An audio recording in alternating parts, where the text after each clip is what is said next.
ಆಕಾಶವಾಣಿ ಪ್ರದೇಶ ಸಮಾಚಾರ ಓದುತ್ತಿರುವವರು ರವಿ ಕುಲಕರ್ಣಿ. ಮುಖ್ಯಾಂಶಗಳು. ರಾಜ್ಯದ ವಿವಿಧೆಡೆ ಚುರುಕುಗೊಂಡ ಮುಂಗಾರು, ಹೆಚ್ಚುತ್ತಿರುವ ಜಲಾಶಯಗಳ ಒಳಹರಿವು, ಕೆಲವೆಡೆ ಮಳೆ ಕೊರತೆ. 2029ರೊಳಗೆ ರಾಜ್ಯಕ್ಕೆ 500 ಹೊಸ ಜಾಗತಿಕ ಸಾಮರ್ಥ್ಯ ಕೇಂದ್ರಗಳ ಗುರಿ, ಮುಖ್ಯಮಂತ್ರಿ ಹೇಳಿಕೆ. ರಾಜ್ಯದಲ್ಲಿನ ಬರ ಪರಿಸ್ಥಿತಿ ವರದಿ ಕೇಂದ್ರ ಸರ್ಕಾರಕ್ಕೆ ಸಲ್ಲಿಕೆ, ಕಂದಾಯ ಸಚಿವರಿಂದ ಮಾಹಿತಿ. ವಿಬಿಜಿ ರಾಮ್ಜಿ ಗ್ರಾಮೀಣಾಭಿವೃದ್ಧಿಗೆ ಹೊಸ ದಿಕ್ಸೂಚಿ, ಕೇಂದ್ರ ಗ್ರಾಮೀಣಾಭಿವೃದ್ಧಿ ಇಲಾಖೆ ಸಾಂಖ್ಯಿಕ ಮಹಾನಿರ್ದೇಶಕರ ಅಭಿಮತ. ಈಗ ವಾರ್ತೆಗಳ ವಿವರ. ರಾಜ್ಯದ ವಿವಿಧೆಡೆ ಮುಂಗಾರು ಚುರುಕುಗೊಂಡಿದ್ದು, ನಿಧಾನವಾಗಿ ಜಲಾಶಯಗಳ ಒಳಹರಿವು ಹೆಚ್ಚಾಗುತ್ತಿದೆ. ಕೊಡಗು ಜಿಲ್ಲೆಯಲ್ಲಿ ಬಹುತೇಕ ಕಡೆಗಳಲ್ಲಿ ಉತ್ತಮ ಮಳೆಯಾಗುತ್ತಿದ್ದು, ತಲಕಾವೇರಿ ಭಾಗಮಂಡಲದಲ್ಲಿ ಭಾರೀ ಮಳೆಯಾಗಿದೆ. ಕಾವೇರಿ, ಕನ್ನಿಕೆ ಹಾಗೂ ಸುಜೋತಿ ನದಿಗಳ ತ್ರಿವೇಣಿ ಸಂಗಮ ಕ್ಷೇತ್ರ ಭರ್ತಿಯಾಗಿದೆ. ವಿರಾಜಪೇಟೆ ತಾಲೂಕಿನಲ್ಲಿ ಮಳೆ ತೀವ್ರತೆಯಿಂದಾಗಿ ಕೆಲವೊಂದು ಗ್ರಾಮಗಳ ರಸ್ತೆ ಸಂಪರ್ಕ ಕಡಿತಗೊಂಡಿದೆ. ಅಮ್ಮತ್ತಿ ವ್ಯಾಪ್ತಿಯ ಕಾವೇರಿ ನದಿ ತೀರದಲ್ಲಿನ ಕರಡಿಗೋಡು, ಚಿಕ್ಕನಹಳ್ಳಿ ಗ್ರಾಮಗಳ ಸಂಪರ್ಕ ಕಡಿತಗೊಂಡಿದೆ. ಮಳೆ ತೀವ್ರತೆ ಹಿನ್ನೆಲೆ ಜನರು ಜಲಪಾತ, ನದಿ, ತೊರೆಗಳಿಗೆ ತೆರಳುವುದನ್ನು ಹಾಗೂ ಅಪಾಯಕಾರಿ ಪ್ರದೇಶಗಳಿಗೆ ತೆರಳದಂತೆ ಕೊಡಗು ಜಿಲ್ಲಾಡಳಿತ ಸೂಚಿಸಿದೆ. ಬೆಳಗಾವಿ ಜಿಲ್ಲೆಯಲ್ಲಿ ಕಳೆದ ಒಂದು ವಾರದಿಂದ ಉತ್ತಮ ಮಳೆಯಾಗುತ್ತಿದೆ. ಮಹಾರಾಷ್ಟದ ಘಟ್ಟ ಪ್ರದೇಶದಲ್ಲಿ ಭಾರೀ ಮಳೆಯಾಗುತ್ತಿರುವುದರಿಂದ ಜಿಲ್ಲೆಯ ಕೃಷ್ಣೆ ಸೇರಿದಂತೆ ಅದರ ಉಪನದಿಗಳಾದ ವೇದಗಂಗಾ, ದೂಧಗಂಗಾ ಮೈತುಂಬಿ ಹರಿಯುತ್ತಿವೆ. ಈ ನದಿಗಳ ಒಳಹರಿವು ಹೆಚ್ಚಿದ್ದು, ಚಿಕ್ಕೋಡಿ ತಾಲೂಕಿನಲ್ಲಿರುವ ಕೆಳಹಂತದ 7 ಸೇತುವೆಗಳು ಜಲಾವೃತಗೊಂಡಿವೆ. ಜಿಲ್ಲೆಯ ಘಟಪ್ರಭಾ ಹಾಗೂ ಇದರ ಉಪನದಿಗಳಾದ ಹಿರಣ್ಯಕೇಶಿ ಮತ್ತು ಮಾರ್ಕಂಡೇಯ ನದಿಗಳಲ್ಲೂ ನೀರಿನ ಪ್ರಮಾಣ ಹೆಚ್ಚಾಗುತ್ತಿದ್ದು, ಹಿಡಕಲ್ ಜಲಾಶಯದಲ್ಲಿ ನೀರಿನ ಸಂಗ್ರಹ ಹೆಚ್ಚಾಗುತ್ತಿದೆ. ಕಾವೇರಿ ಜಲಾನಯನ ಪ್ರದೇಶದಲ್ಲಿ ಉತ್ತಮ ಮಳೆಯಾಗುತ್ತಿರುವ ಹಿನ್ನೆಲೆ ಮಂಡ್ಯ ಜಿಲ್ಲೆ ಶ್ರೀರಂಗಪಟ್ಟಣ ತಾಲೂಕಿನ ಕೆಆರ್ಎಸ್ ಅಣೆಕಟ್ಟೆಗೆ ಒಳಹರಿವಿನ ಪ್ರಮಾಣ ಏರಿಕೆಯಾಗಿದೆ. ಮುಂಗಾರು ಮಳೆ ಅಭಾವದ ಹಿನ್ನೆಲೆ ಆಲಮಟ್ಟಿ ಜಲಾಶಯದಲ್ಲಿ ಲಭ್ಯವಿರುವ ನೀರನ್ನು ಜನ ಜಾನುವಾರುಗಳ ಕುಡಿಯುವ ಉದ್ದೇಶಕ್ಕೆ ಮಾತ್ರ ಬಳಕೆ ಮಾಡುವಂತೆ ಸರ್ಕಾರ ಸೂಚನೆ ನೀಡಿದೆ ಎಂದು ಆಲಮಟ್ಟಿ ಅಣೆಕಟ್ಟು ವೃತ್ತದ ಕೃಷ್ಣಾ ಭಾಗ್ಯ ಜಲ ನಿಗಮದ ಅಧೀಕ್ಷಕ ಅಭಿಯಂತರರು ತಿಳಿಸಿದ್ದಾರೆ. ಪ್ರಸಕ್ತ ಸಾಲಿನಲ್ಲಿ ಮುಂಗಾರು ಮಳೆಯ ಕೊರತೆಯಿಂದ ಜಲಾಶಯಗಳಲ್ಲಿ ನೀರಿನ ಮಟ್ಟ ದಿನದಿಂದ ದಿನಕ್ಕೆ ಕುಸಿಯುತ್ತಿದ್ದು, ಮುಂದಿನ ದಿನಗಳಲ್ಲಿ ಜನ ಜಾನುವಾರುಗಳಿಗೆ ಕುಡಿಯುವ ನೀರಿನ ತೀವ್ರ ಅಭಾವ ಉಂಟಾಗುವ ಸಾಧ್ಯತೆ ಇದೆ ಎಂದು ಪ್ರಕಟಣೆಯಲ್ಲಿ ತಿಳಿಸಿದ್ದಾರೆ. ರಾಜ್ಯದಲ್ಲಿ ಜಾಗತಿಕ ಸಾಮರ್ಥ್ಯ ಕೇಂದ್ರ ಜೆಸಿಸಿಗಳ ಬೆಳವಣಿಗೆಗೆ ಮತ್ತಷ್ಟು ಉತ್ತೇಜನ ನೀಡಲು ಸರ್ಕಾರ ಬದ್ಧ ಎಂದು ಮುಖ್ಯಮಂತ್ರಿ ಡಿಕೆ ಶಿವಕುಮಾರ್ ತಿಳಿಸಿದ್ದಾರೆ. ಕರ್ನಾಟಕ ಡಿಜಿಟಲ್ ಆರ್ಥಿಕತೆ ಮಿಷನ್ ಸಹಭಾಗಿತ್ವದಲ್ಲಿ ಆಯೋಜಿಸಿದ್ದ ಕ್ಯಾಟಲಿಸ್ಟ್ ಕನೆಕ್ಟ್ ಸಭೆಯಲ್ಲಿ ಮಾತನಾಡಿದ ಅವರು, 2029ರೊಳಗೆ 500 ಹೊಸ ಜೆಸಿಸಿ ಕೇಂದ್ರಗಳನ್ನು ರಾಜ್ಯಕ್ಕೆ ಆಕರ್ಷಿಸಿ 3.5 ಲಕ್ಷ ಗುಣಮಟ್ಟದ ಉದ್ಯೋಗಗಳನ್ನು ಸೃಷ್ಟಿಸುವುದು ಹಾಗೂ 4.76 ಲಕ್ಷ ಕೋಟಿ ಆರ್ಥಿಕ ಮೌಲ್ಯ ನಿರ್ಮಾಣದ ಗುರಿಯನ್ನು ಸರ್ಕಾರ ಹೊಂದಿದೆ ಎಂದರು. ಜಾಗತಿಕ ಮಟ್ಟದ ಪ್ರತಿಭೆ, ಕೃತಕ ಬುದ್ಧಿಮತ್ತೆ, ತಂತ್ರಜ್ಞಾನ ಮತ್ತು ಮೂಲಸೌಕರ್ಯ ಅಭಿವೃದ್ಧಿಗೆ ಅನುಕೂಲಕರ ವಾತಾವರಣ ಕಲ್ಪಿಸಲಾಗುವುದು ಎಂದು ಮುಖ್ಯಮಂತ್ರಿ ಭರವಸೆ ನೀಡಿದರು. ಇದಕ್ಕೂ ಪೂರ್ವದಲ್ಲಿ 150ಕ್ಕೂ ಹೆಚ್ಚು ಜೆಸಿಸಿ ಸಂಸ್ಥೆಗಳ ಪ್ರತಿನಿಧಿಗಳೊಂದಿಗೆ ಮುಖ್ಯಮಂತ್ರಿ ಸಮಾಲೋಚನೆ ನಡೆಸಿದರು. ರಾಜ್ಯದಲ್ಲಿನ ಬರ ಪರಿಸ್ಥಿತಿ ವರದಿಯನ್ನು ಕೇಂದ್ರ ಸರ್ಕಾರಕ್ಕೆ ಸಲ್ಲಿಸಲಾಗುವುದು ಎಂದು ಕಂದಾಯ ಸಚಿವರೂ ಆಗಿರುವ ಉಪಮುಖ್ಯಮಂತ್ರಿ ಡಾಕ್ಟರ್ ಜಿ. ಪರಮೇಶ್ವರ್ ಹೇಳಿದ್ದಾರೆ. ಚಿತ್ರದುರ್ಗ ಜಿಲ್ಲಾ ಪಂಚಾಯತ್ ಸಭಾಂಗಣದಲ್ಲಿ ಕಂದಾಯ ಮತ್ತು ವಿಪತ್ತು ನಿರ್ವಹಣಾ ವಿಷಯಗಳ ಕುರಿತು ಪರಿಶೀಲನಾ ಸಭೆಯಲ್ಲಿ ಈ ಮಾಹಿತಿ ನೀಡಿದ ಅವರು, ಶೀಘ್ರವೇ ಎನ್ಡಿಆರ್ಎಫ್ ಹಣ ಬಿಡುಗಡೆ ಮಾಡಿಸಬೇಕು. ಎನ್ಡಿಆರ್ಎಫ್ ತಂಡ ರಾಜ್ಯಕ್ಕೆ ಬಂದು ಪರಿಶೀಲನೆ ನಡೆಸುವವರೆಗೂ ಕಾಯುವುದು ಬೇಡ. ಬರ ಪರಿಸ್ಥಿತಿಯನ್ನು ಎದುರಿಸುವ ವಿಚಾರದಲ್ಲಿ ಡಿಸಿ, ಸಿಇಒಗಳಿಗೆ ನೋಡಲ್ ಅಧಿಕಾರಿಗಳು ಸಹಕಾರ ನೀಡಬೇಕು. ಎಲ್ಲರೂ ಸಮನ್ವಯದಿಂದ ಬರ ಪರಿಸ್ಥಿತಿ ಎದುರಿಸಬೇಕು ಎಂದು ಸೂಚಿಸಿದರು. ಬೆಳೆ ವಿಮೆ ಸರ್ಕಾರ ತುಂಬಬಹುದು, ಆದರೆ ಕೇಂದ್ರ ಸರ್ಕಾರ ಇದಕ್ಕೆ ಸಹಕಾರ ನೀಡಬೇಕು. ಎಲ್ಲವನ್ನೂ ರಾಜ್ಯ ಸರ್ಕಾರ ಮಾಡಲು ಆಗುವುದಿಲ್ಲ. ಇಂತಹ ಪರಿಸ್ಥಿತಿಯಲ್ಲಿ ಎನ್ಡಿಆರ್ಎಫ್ ಹಣವನ್ನು ಶೀಘ್ರ ಬಿಡುಗಡೆ ಮಾಡಿಸಲು ಕೇಂದ್ರ ಸರ್ಕಾರದ ಗಮನ ಸೆಳೆಯಬೇಕು. ಈ ನಿಟ್ಟಿನಲ್ಲಿ ರಾಜ್ಯಕ್ಕೆ ಸಹಕಾರ ನೀಡಬೇಕು ಎಂದು ಚಿತ್ರದುರ್ಗ ಸಂಸದ ಗೋವಿಂದ ಕಾರಜೋಳ ಅವರನ್ನು ಸಚಿವರು ಒತ್ತಾಯಿಸಿದರು.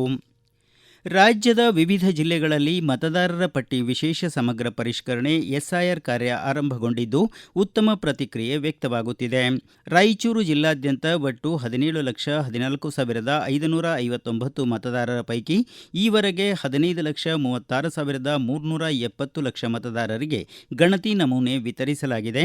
89.61% ಪ್ರಗತಿ ಸಾಧಿಸಲಾಗಿದೆ ಎಂದು ಜಿಲ್ಲಾಧಿಕಾರಿ ಪೂವಿತಾ ಎಸ್ ತಿಳಿಸಿದ್ದಾರೆ. ಬೆಳಗಾವಿ ಮಹಾನಗರ ಪಾಲಿಕೆ ವ್ಯಾಪ್ತಿಯ ದಕ್ಷಿಣ ಮತ್ತು ಉತ್ತರ ವಿಧಾನಸಭಾ ಕ್ಷೇತ್ರಗಳಲ್ಲಿ ಮತದಾರರ ಪಟ್ಟಿ ವಿಶೇಷ ಪರಿಷ್ಕರಣೆ ಕಾರ್ಯಕ್ಕೆ ಜನಪ್ರತಿನಿಧಿಗಳು ಸ್ವಾತಂತ್ರ್ಯ ಯೋಧರು ಚಾಲನೆ ನೀಡಿದರು.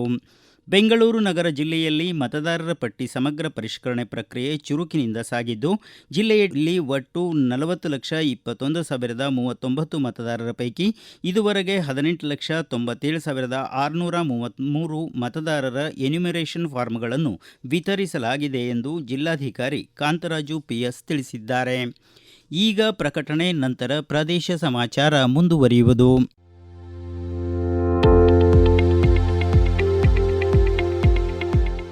ನಮ್ಮ ಎಲ್ಲ ರಾಷ್ಟ್ರೀಯ ವಾರ್ತೆಗಳು ಹಾಗೂ ಪ್ರದೇಶ ಸಮಾಚಾರ ಈಗ ಆಕಾಶವಾಣಿ ನ್ಯೂಸ್ ಕನ್ನಡ ಯೂಟ್ಯೂಬ್ ಚಾನೆಲ್ನಲ್ಲಿ ಲಭ್ಯ.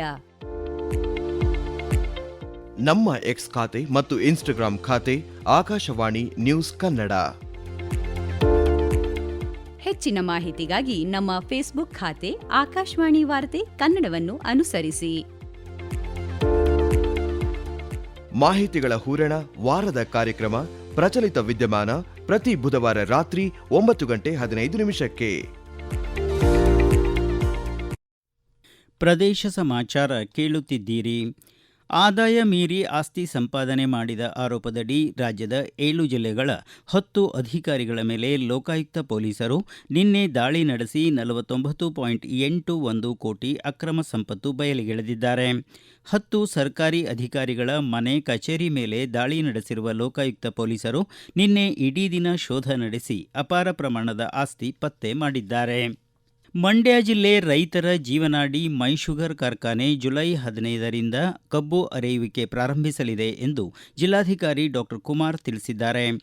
ಕಾರ್ಖಾನೆಯ ಬಾಯ್ಲರ್ಗೆ ಅಗ್ನಿ ಸ್ಪರ್ಶ ಮಾಡುವ ಮೂಲಕ ಕಾರ್ಖಾನೆ ಆರಂಭಕ್ಕೆ ಚಾಲನೆ ನೀಡಿದ ಅವರು, ಕಾರ್ಖಾನೆ ಸುಸ್ಥಿತಿಯಲ್ಲಿದ್ದು ಎ ಮಿಲ್ನಲ್ಲಿ ಕಬ್ಬು ನುರಿಸಲಾಗುವುದು. ಪ್ರತಿನಿತ್ಯ 5,000 ಟನ್ ಕಬ್ಬು ಅರೆಯುವ ಸಾಮರ್ಥ್ಯವನ್ನು ಎ ಮಿಲ್ ಹೊಂದಿದ್ದು, ಪ್ರಸಕ್ತ ಸಾಲಿನಲ್ಲಿ 5.44 ಲಕ್ಷ ಟನ್ ಕಬ್ಬನ್ನು ರೈತರಿಂದ ಖರೀದಿಸಲು ಒಪ್ಪಂದ ಮಾಡಿಕೊಳ್ಳಲಾಗಿದೆ.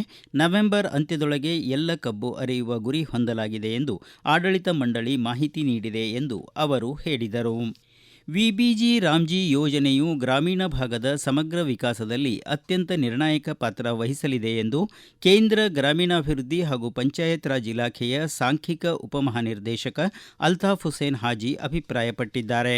ದಾವಣಗೆರೆ ಜಿಲ್ಲಾ ಪಂಚಾಯಿತಿ ಸಭಾಂಗಣದಲ್ಲಿ ಹಮ್ಮಿಕೊಂಡಿದ್ದ ಕಾರ್ಯಕ್ರಮದಲ್ಲಿ ವಿಬಿಜಿ ರಾಮ್ಜಿ ಯೋಜನೆಗೆ ಅಧಿಕೃತವಾಗಿ ಚಾಲನೆ ನೀಡಿ ಮಾತನಾಡಿದ ಅವರು, ಇಲಾಖೆ ವ್ಯಾಪ್ತಿಯಲ್ಲಿರುವ ಎಲ್ಲ ಸಕ್ರಿಯ ಕಾರ್ಮಿಕರು ಹಾಗೂ ಫಲಾನುಭವಿಗಳ ಕೆವೈಸಿ ಪ್ರಕ್ರಿಯೆಯನ್ನು ವಿಶೇಷ ಅಭಿಯಾನದ ಮೂಲಕ ಶೀಘ್ರವಾಗಿ ಪೂರ್ಣಗೊಳಿಸಲು ಅಧಿಕಾರಿಗಳಿಗೆ ನಿರ್ದೇಶನ ನೀಡಲಾಗಿದೆ ಎಂದು ಅವರು ಹೇಳಿದರು. ಗ್ರಾಮೀಣ ಪ್ರದೇಶದ ಜನರಿಗೆ ಸ್ಥಳೀಯ ಮಟ್ಟದಲ್ಲೇ ಉದ್ಯೋಗದ ಅವಕಾಶ ಕಲ್ಪಿಸುವ ಉದ್ದೇಶದಿಂದ ಜಾರಿಗೆ ಬಂದಿರುವ ವಿಬಿಜಿ ರಾಮ್ಜಿ ಯೋಜನೆ ಅನುಷ್ಠಾನಕ್ಕೆ ಗದಗ ಜಿಲ್ಲೆಯಲ್ಲಿ ಸಿದ್ಧತೆಗಳು ಆರಂಭವಾಗಿವೆ ಎಂದು ಗದಗ ಜಿಲ್ಲಾ ಪಂಚಾಯಿತಿ ಉಪಕಾರ್ಯದರ್ಶಿ ಸಿಆರ್ ಮುಂಡರಗಿ ತಿಳಿಸಿದ್ದಾರೆ. ಜಿಲ್ಲಾ ಪಂಚಾಯತ್ ಸಭಾಭವನದಲ್ಲಿ ನಡೆದ ಸಭೆಯ ಅಧ್ಯಕ್ಷತೆ ವಹಿಸಿ ಮಾತನಾಡಿದ ಅವರು, ಜಿಲ್ಲೆಯಲ್ಲಿ ಇದುವರೆಗೆ ನರೇಗಾ ಯೋಜನೆಯಡಿ ಸುಮಾರು 1,63,000 ಕುಟುಂಬಗಳು ನೋಂದಾಯಿಸಿಕೊಂಡಿದ್ದು, ಅವುಗಳಲ್ಲಿ 1,13,000 ಕುಟುಂಬಗಳು ಸಕ್ರಿಯವಾಗಿವೆ. ಹೊಸ ಯೋಜನೆಯ ಆರಂಭಿಕ ಹಂತದಲ್ಲಿ ಈ ಸಕ್ರಿಯ ಕಾರ್ಮಿಕರಿಗೆ ಈಗಾಗಲೇ ಇರುವ ಹಳೆಯ ಜಾಬ್ ಕಾರ್ಡ್ಗಳ ಆಧಾರದಲ್ಲೇ ಕೆಲಸ ನೀಡಲು ಅವಕಾಶ ಕಲ್ಪಿಸಲಾಗಿದೆ. ಇದರಿಂದ ಯೋಜನೆ ಆರಂಭದಲ್ಲಿ ಉಂಟಾಗಬಹುದಾದ ಗೊಂದಲ ತಪ್ಪಿಸುವ ಪ್ರಯತ್ನ ನಡೆದಿದೆ ಎಂದು ಅವರು ತಿಳಿಸಿದ್ದಾರೆ. ಮೈಸೂರು ಜಿಲ್ಲಾ ವ್ಯಾಪ್ತಿಯಲ್ಲಿ ನಡೆದಿದ್ದ ದರೋಡೆ, ಮನೆಗಳ್ಳತನ ಹಾಗೂ ದ್ವಿಚಕ್ರ ವಾಹನ ಕಳ್ಳತನ ಸೇರಿದಂತೆ ಒಟ್ಟು 30 ಪ್ರಕರಣಗಳನ್ನು ಭೇದಿಸುವಲ್ಲಿ ಜಿಲ್ಲಾ ಪೊಲೀಸರು ಯಶಸ್ವಿಯಾಗಿದ್ದಾರೆ. ಈ ಬಗ್ಗೆ ಮಾಹಿತಿ ನೀಡಿರುವ ಜಿಲ್ಲಾ ಪೊಲೀಸ್ ವರಿಷ್ಠಾಧಿಕಾರಿ ಮಲ್ಲಿಕಾರ್ಜುನ್ ಬಾಲದಂಡಿ, ಜಿಲ್ಲೆಯ ವಿವಿಧ ಪೊಲೀಸ್ ಠಾಣಾ ವ್ಯಾಪ್ತಿಯಲ್ಲಿ ಒಟ್ಟು 30 ಪ್ರತ್ಯೇಕ ಪ್ರಕರಣಗಳಲ್ಲಿ 35 ಮಂದಿ ಆರೋಪಿಗಳನ್ನು ಬಂಧಿಸಲಾಗಿದೆ ಎಂದರು. ಕೊನೆಯಲ್ಲಿ ಮತ್ತೊಮ್ಮೆ ಮುಖ್ಯಾಂಶಗಳು. ರಾಜ್ಯದ ವಿವಿಧೆಡೆ ಚುರುಕುಗೊಂಡ ಮುಂಗಾರು, ಹೆಚ್ಚುತ್ತಿರುವ ಜಲಾಶಯಗಳ ಒಳಹರಿವು, ಕೆಲವೆಡೆ ಮಳೆ ಕೊರತೆ. 2029ರೊಳಗೆ ರಾಜ್ಯಕ್ಕೆ 500 ಹೊಸ ಜಾಗತಿಕ ಸಾಮರ್ಥ್ಯ ಕೇಂದ್ರಗಳ ಗುರಿ, ಮುಖ್ಯಮಂತ್ರಿ ಹೇಳಿಕೆ. ರಾಜ್ಯದಲ್ಲಿನ ಬರ ಪರಿಸ್ಥಿತಿ ವರದಿ ಕೇಂದ್ರ ಸರ್ಕಾರಕ್ಕೆ ಸಲ್ಲಿಕೆ, ಕಂದಾಯ ಸಚಿವರಿಂದ ಮಾಹಿತಿ. ವಿಬಿಜಿ ರಾಮ್ಜಿ ಗ್ರಾಮೀಣಾಭಿವೃದ್ಧಿಗೆ ಹೊಸ ದಿಕ್ಸೂಚಿ, ಕೇಂದ್ರ ಗ್ರಾಮೀಣಾಭಿವೃದ್ಧಿ ಇಲಾಖೆ ಸಾಂಖ್ಯಿಕ ಉಪ ಮಹಾನಿರ್ದೇಶಕರ ಅಭಿಮತ.